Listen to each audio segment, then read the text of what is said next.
Thanks for joining us. I'm Paula Eben with a WBZ News update. Top stories this Monday.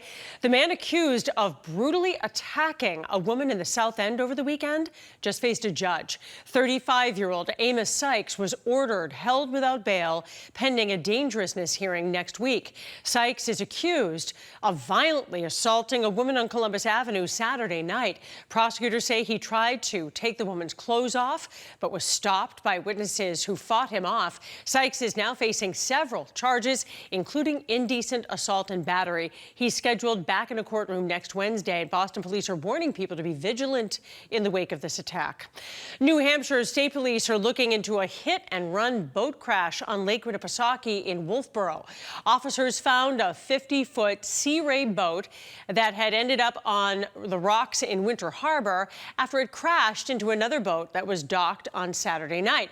Police say the operator of the boat left the scene after the crash along with several passengers. No one was hurt, but the boat that was hit was seriously damaged.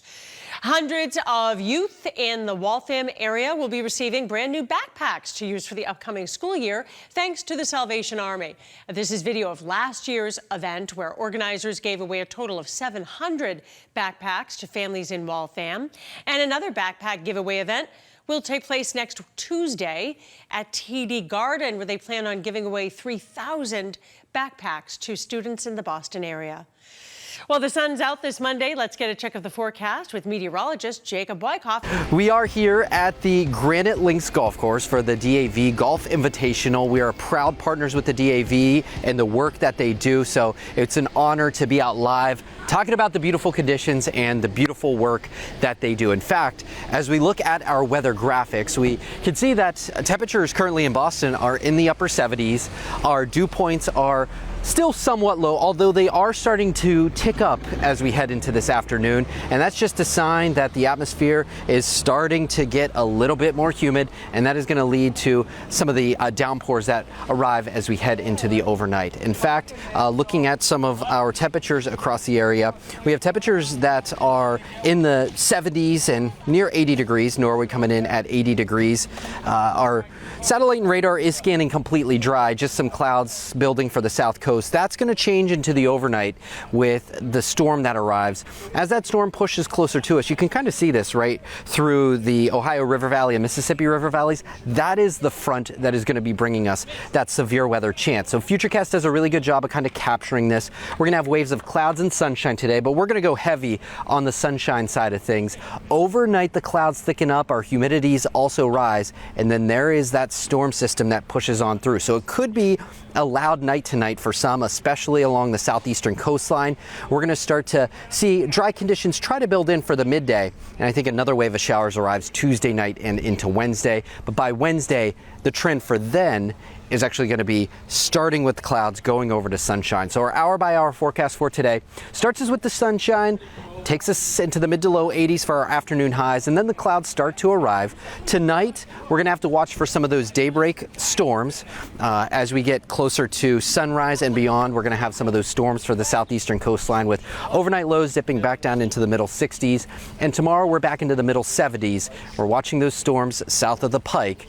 Mostly cloudy skies throughout the day. If it's not raining, it's not going to be sunny, unfortunately.